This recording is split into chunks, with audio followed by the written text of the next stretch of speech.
చెబుతున్నాను. రాజశేఖర్ బిడ్డగా ఉన్నప్పుడు, రాజశేఖర రెడ్డి గారి బిడ్డగా ఉన్నప్పుడు ప్రేమ అభిమానం ఉంటుంది రాజశేఖర రెడ్డి గారి అభిమానులకి.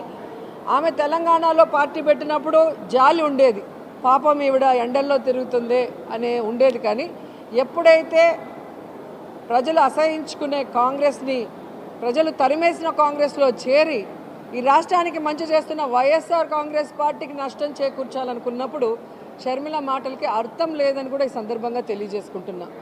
ఎందుకంటే షర్మిల గారు తెలంగాణలో పార్టీ పెట్టినప్పుడు స్పష్టంగా చెప్పింది, నేను ఇక్కడే పుట్టాను, ఇక్కడే చదువుకున్నాను, ఇక్కడే పెళ్లి చేసుకున్నాను, నా ప్రాణం ఉన్నంత వరకు ఈ తెలంగాణ ప్రజలకి కష్టం వచ్చినా నష్టం వచ్చినా అండగా ఉంటానని చెప్పింది.